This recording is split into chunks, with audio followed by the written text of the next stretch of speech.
my soul brothers and soul sisters. I am Ron Smith, and this is the Dr. Ron Smith Investigate Show, where we separate the real from fake, the fact from fiction, and give you the winner's edge. And sometimes we're able to turn your water into wine. We are in season 4, and this is episode number 9. And we're going to be talking about credit scores, aka FICO score, and we're going to talk about the CFPB, which is Consumer Financial Protection Bureau. And I want you to know that basically I started this podcast talking about the conversation I wish I had. Now, I want to do a prelude to how I stumbled across this thing and how was my first understanding of financial literacy. I was a second lieutenant going to the Camp Pendleton, California. My first duty station, I was a brand new second lieutenant in the United States Marine Corps. And upon arrival, I had I went to OCS with a couple of the guys who were going to the same place and location, Camp Pendleton, as I was. And Camp Pendleton is a very beautiful base. It's in San Diego County, and it's about 30 minutes from downtown San Diego, which was perfect for me because basically I really love Southern California weather. And we arrived at base, and my peers was driving Corvettes, BMWs, Mercedes, et cetera, et cetera. And the only thing at that time I can afford was a new Nissan Sentra. No knock on Nissan Sentra, but I knew the income that we were all making at the same time. But I was wondering, how were they able to afford the Corvette and the BMW? And the best I could do was a new a Sentra. So digging back in conversations happened, weeks and months later, I understood what was two concepts. One was credit utilization and the concept of authorized users. Now, the reason I'm mentioning those two things is that in order to have a good credit score, you're going to have to establish it. Part of it is your credit history. So the longer your good credit history is, the better your score would be. And credit utilization is, I get straight to the point. If you had a line of credit, you should only use 30% or less, which means that if you have $1,000 line of credit, you should only go up to $300, and you make sure you pay that off before the next scheduled date. So what happened to me? In college, got credit cards, maxed them out, which means I went over the utilization, as well as that was beginning of my credit history, as well as my peers' parents put them on their credit card, so they were authorized users. So you can imagine my peer group that had, let's say, if they were on that card when they were 10 years old, by the time they got 23 or whatever, 22, 21, whenever we were lieutenants at that time, they had 10 years of pristine credit history. And my jacked up credit history in my 4 years in college, that's the reason why they were able to get 0 to 4% credit, or a line of a credit or scores, where it took me 14, 18 to 24%. Therefore, my qualification for credit was, even though yes, you can obtain certain items, but it cost me more. As you can see, it's almost 10 to 18% more than it cost them. So that was the beginning of my introduction to financial literacy, because information wasn't discussed in my house. So that was the beginning of my journey. Of course, I didn't really take it serious, but I did adjust my budget, which I call spending plan now, to make the adaptation. So a credit score is a representation of your credit worthiness, calculated by the information of your lending habits. In 1989, the Fair Isaac Corporation, and that's what FICA stands for, the Fair Isaac Corporation, they debuted a 3-digit score as a standard assessment to the financial industry. So basically, what they did is that your 3-digit score from 300 to 850 is determine whether you're going to be a good candidate or a very poor candidate. You can imagine what kind of candidate I was after my disastrous credit card use, which was my financial report card. I didn't understand how serious it was because nobody actually told me basically, how to use that. So that determined how much I could borrow and how much interest I paid. Just think about it. That decision in college, those 3.5 to 4.5 years that I was there, determined the rest of my next 7 years of credit scores, until I really took it serious and actually did my own investigation. Now, there are 5 components to the FICA credit score.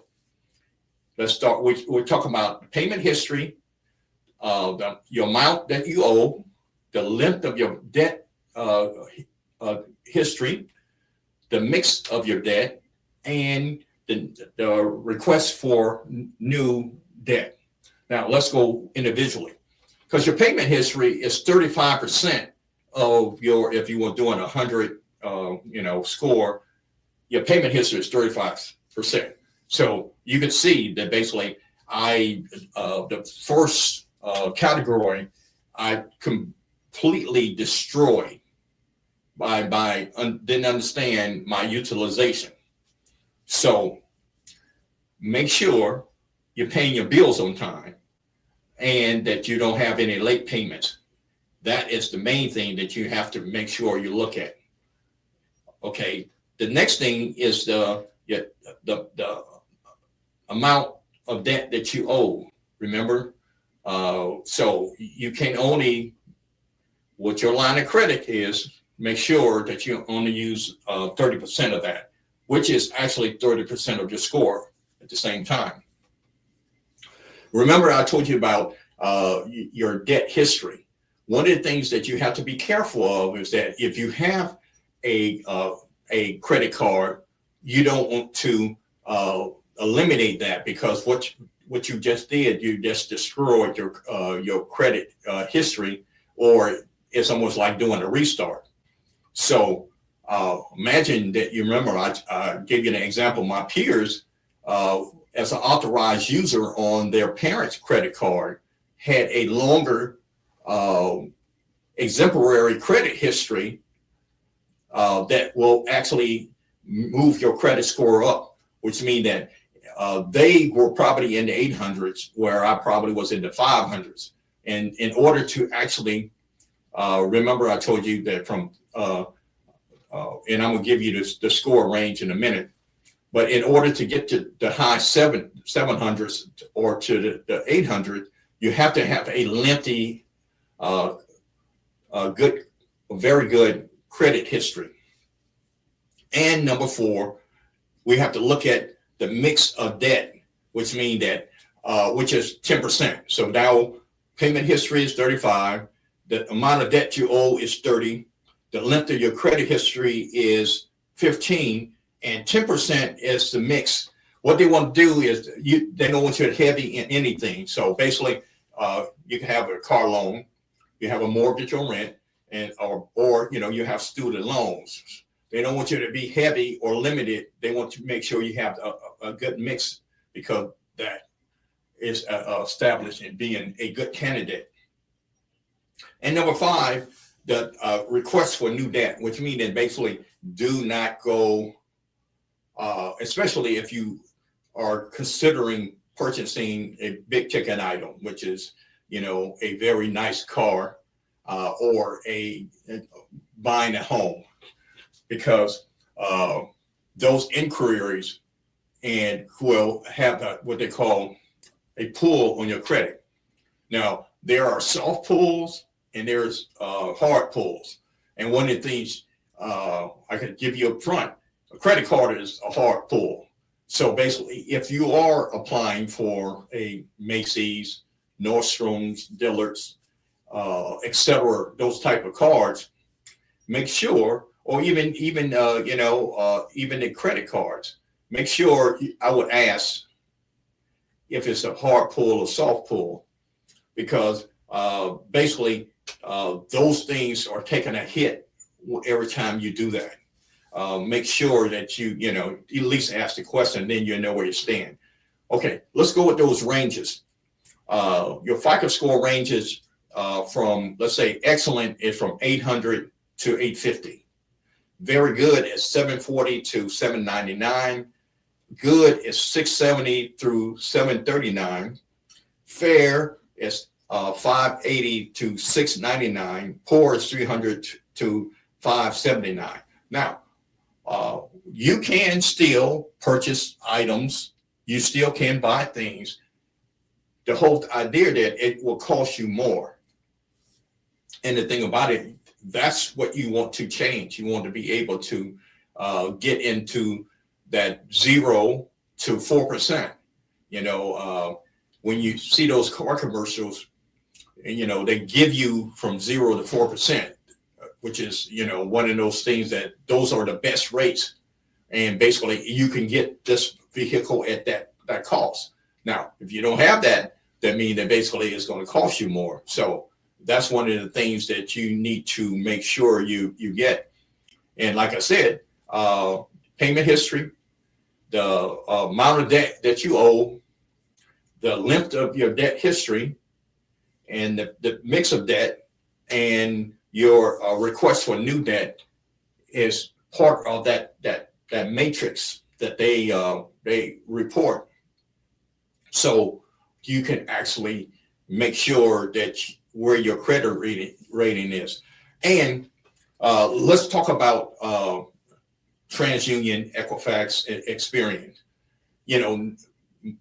I guess the word on the street that these are credit bureaus. There is only one credit bureau, and that's the Consumer Financial Protection Bureau. The three I named, TransUnion, Equifax, and Experian, are reporting bureaus. Or they're pretty much privately owned. They are independent also. So what we're going to do, we're going to take a break right now. And then when we return, we can continue talking about credit scores, FICA, and the CFPB. See you on the flip side.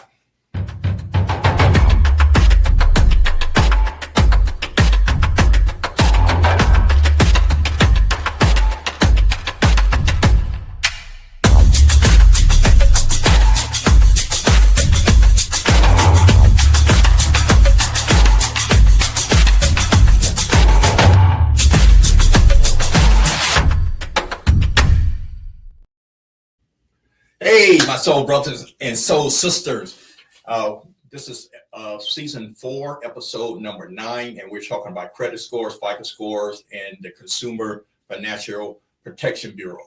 And the thing about it is that if you can't buy a large ticket item with cash, you have to use OPM, which is other people's money, which normally is a bank or any financial institution.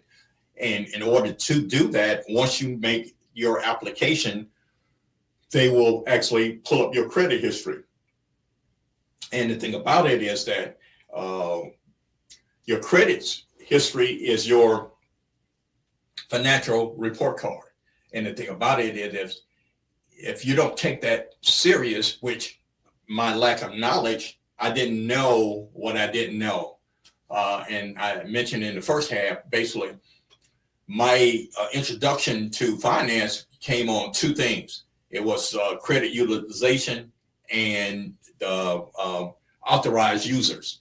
And because my peers at that time, and I mentioned that basically just to rehearse a little bit for those who kept coming on the second end of this, is that I had peers who were driving a Corvette, Mercedes, BMWs, and basically what I could afford at that time was a brand spanking new Nissan Sentra. No knock on the Sentra, but my point is that I knew the pay grade that all of us was making. How were they able to do that and I was not? And two things came up was basically they were authorized users on their parents' credit cards. So they had at least 10 years of good credit paying on time than I did. And when I was introduced to credit cards, I didn't follow the credit utilization rule, which is only use 30% of the line of credit. And I gave an example of basically if I had $1,000 line of credit, I cannot go over $300. And I have to make sure I pay that month off per month and on time on the due date, which since I didn't know any better, I thought I had $1,000 line of credit. So when I pushed it up from 500 to 800 to close to 900, and now it's time to pay down on that, that was a hit on the credit. That's the reason that was my introduction to, it's got to be more to this. I don't like the term that money is a game, but there are rules to money. There are rules to finance. And to make it fun, you can use it as it's a game. So basically, what I'm saying is let's learn the rules. And the first rule is that basically, if you can't actually pay cash for the house or pay cash for the car, you're going to have to use OPM. When you use OPM, which is other people's money, that is a financial institution, is going to run your credit history. And as I left off from part one, there are three reporting agencies: TransUnion, Equifax, and Experian. And basically what their jobs are is to store and collect your credit information. And here's the thing about that you need to be aware of. It's not always accurate. Now, they're supposed to only keep your information there for 7 years. I guarantee, excuse me. I guarantee you, you need to pull your free annual credit report and get all three reports from TransUnion, Equifax, and Experian, and you need to review it. And I guarantee you, if you have been working over 10 years and 20, 30, etc., there is information that's on there that's older than 7 years old. And it's your job to get them to remove that. They're not going to remove it because their incentive is to give them get them your information in a negative way, because basically that's how they make money. So it's your job to get your annual credit report from the three reporting agency, they're not bureaus, and review those documents. And those documents, what you need to look for is make sure your name is correct addresses that you have lived within that period of time. If there's any type of errors in your name, like initials or wrong middle name that been attached to your credit report, you need to get them to ask them to remove that. If there's some addresses that you never lived on, or if there's some inquiries of that from things that basically you didn't, you never asked for, let's say that Volvo and you drive a BMW, that basically that's you. So those are the things that you are responsible for. And like I said, if there's anything 7 years old, you need to make sure that they're removed. Bankruptcies. If that's not you, then you need to make sure they get those removed. Any other inquiries, that's what the credit report will show you. Now, one of the things, if you have problems with, let's say, a bank regarding your checking or savings account, the Consumer Financial Protection Bureau is like the financial police. It's the government agency that oversees the credit reporting agencies, ensure that you are treated fairly by the financial institution. And this is where you lodge your complaints with. And they make sure that these financial institutions are not doing deceptive or abusive practice in the financial area. And like I said before, they are the financial police. That is the bureau that will actually protect you from, the financial bad guys, so to speak. Or if you run into a situation where the credit bureaus won't remove certain documents, there's letters that you can write to make sure, they are in compliance. So here's some tips. How do you obtain a good credit score? First of all, you got to pay your bills on time. Your payment history, remember I told you, that is 35% of your score. And it would make the major impact of it. And the thing about it, you need to make sure this is not around your pay date. You need to know when is the due date of your credit score. Your payday might be on the 1st, 15th, or 30th. Your payment date might be that Wednesday. You might get paid that Friday. So you have to make sure that your time, you are lining up with your payment date. And you got to realize that the missing or late payments stay on your report for 7 years. As I said before, one of my major mistakes, I always say that I'm still on trial for some of my financial errors, is that the credit utilization, you need to keep that under 30% of your line of credit. And basically, the higher your utilization, you have dings on your credit report. Remember, I gave you the simple example that if you had $1,000 line of credit, you should not go over the 300. That's, pretty straightforward and simple. And as I said before, I not only those credit cards I was showing you about earlier, after I paid those off, I closed them. And that is a big no-no. Once you pay those cards off, make sure you keep them open. And here's the thing, because that is part of your credit's history. So if you eliminate those things and close them, you just, whether, it took you, let's say it took me 5 years to pay those things off.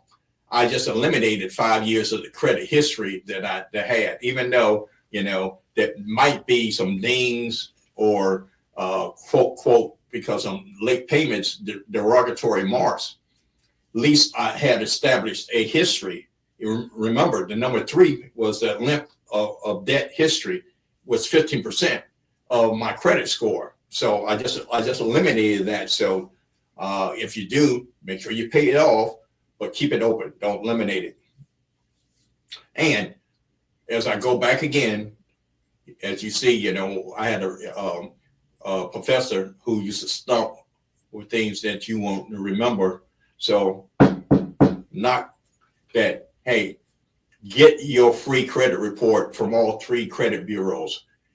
I guarantee you, let's say if you had it like a 734 score, one of the reports will have 743, one go have maybe 735, the other might have it around 739.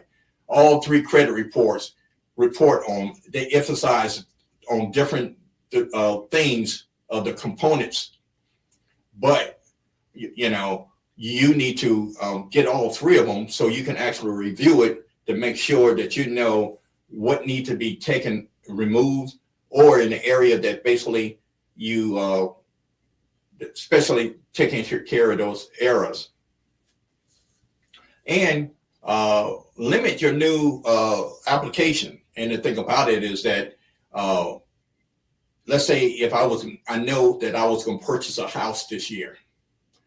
For the next 3 to 4 to 6 months, I will not do anything other than make sure I pay my bills on time and maintain my high credit score. I don't want to introduce anything new to it. Make sure I don't have any derogatory or errors, et cetera, and get all those things removed, and make sure that that my credit score maintained at the same amount. Because I know you went through the buying a house or purchasing, even getting purchasing and establishing a business. There's a lot of moving parts to that. But what you don't want to do is make sure your score is going up and down. So I wrote down some notes. The reason why you don't want to do the new credit application, because remember, most of the credit cards are hard pulls, so that's going to be hard dings on that. So you don't want any hard inquiries. If there are, you can ask in advance and say, hey, if that's a soft pull or a hard pull.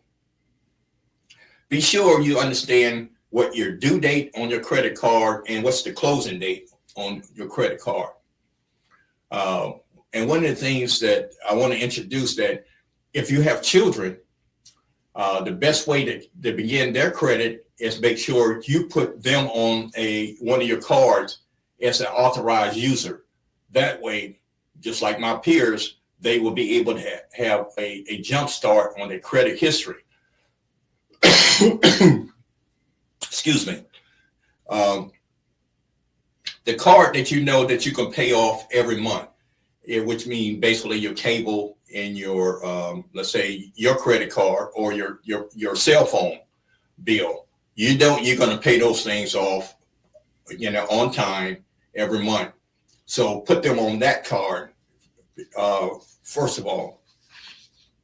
And remember, credit utilization. Now, all these things I'm sharing with you is to be a good lesson to pass on to your children or your family, friends, etc.